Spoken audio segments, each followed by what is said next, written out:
বিখ্যাত ক্রীড়া মাধ্যম দ্য অ্যাথলেটিক প্রকাশ করেছে তাদের ইউরোপিয়ান ক্লাব ফুটবলের বর্ষসেরা একাদশ। কিন্তু এবার যে সিদ্ধান্ত নিয়েছে তারা তা রীতিমতো বিস্ময় তৈরি করেছে ফুটবল বিশ্বে। একাদশে নেই কিলিয়ান এমবাপ্পে ও বিশ্ববালক লামিন ইয়ামাল। এই মৌসুমে প্রতিনিয়ত আলো ছড়ানোর সত্ত্বেও একাদশের বাইরে স্পেনের ইয়ামাল। অনেকে তাকে ব্যালন ডি'র ফেভারিট বললেও দ্য অ্যাথলেটিক তেমনটা মনে করেননি। একই পরিণতি এমবাপ্পেরও, যিনি রিয়ালের হয়ে 29 গোল করেও জায়গা পাননি বর্ষসেরা একাদশে।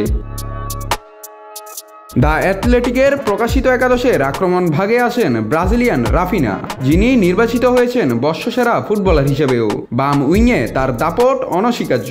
ডান দিকে জায়গা পেয়েছেন মিশরের মোহাম্মদ সালাহ, আর স্ট্রাইকার পজিশনে চমক হিসাবে রাখা হয়েছে পিএসজির ওসমান দেমবেলেকে। একাদশের মাঠের প্রহরী হিসাবে স্থান পেয়েছেন আর্সেনালের ডেকলান রাইস, পিএসজির ভিতিনা এবং বার্সেলোনার পেদ্রি। তিনজনই ছিলেন তাদের ক্লাবের নির্ভরতার প্রতীক।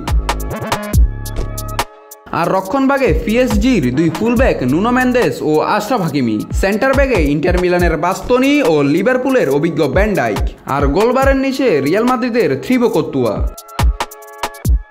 তারকায় ঠাসা হলেও এমবাপ্পে ও ইয়ামালের অনুপস্থিতি নিয়ে চলছে নানান আলোচনা সমালোচনা।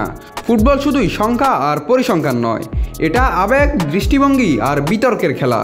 তাই সেরা নিয়ে থাকবে বিতর্ক, এটাই স্বাভাবিক। নাত রাহুল, নিউজ না স্পোর্টস।